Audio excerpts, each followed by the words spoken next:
அனைவருக்கும் வணக்கம். Theni Senthil real estate, Senthil Ganesh பேசுகிறேன். இப்போ நம்ம பார்க்குற தென்னந்தோப்பு தேனி மாவட்டம் பெரியகுளத்துலேருந்து ஒரு 4வது கிலோமீட்டர், ஒரு 10 ஏக்கர் தென்னந்தோப்பு விற்பனைக்கு வந்திருக்கு. 2 பெரிய சர்வீஸு, 2 போர் இருக்குது.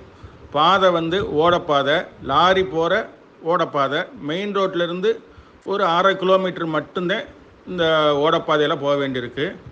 மரம் பார்த்திங்கன்னா டிஎன்டி நல்ல காப்பில் உள்ள மரம், எலா மரம், 10 வயசு மரம், நல்ல காப்பில் இருக்குது. மண் நல்ல செம்மண் பூமியாக அமைஞ்சிருக்கு.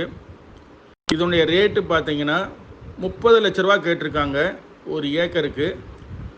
ரெடி கேஷ் கொடுக்குறதா இருந்தால், உடனடி கரையை முடிக்கிறதா இருந்தால் கொஞ்சம் குறைச்சி பேசிக்கலாம். இந்த இடம் பிடிச்சிருந்ததுன்னா நம்மளை தொடர்பு கொள்ளுங்கள். தொடர்ந்து நமது சேனலை பாருங்கள், சப்ஸ்கிரைப் பண்ணுங்கள், நண்பர்களுக்கு ஷேர் பண்ணுங்கள். நன்றி.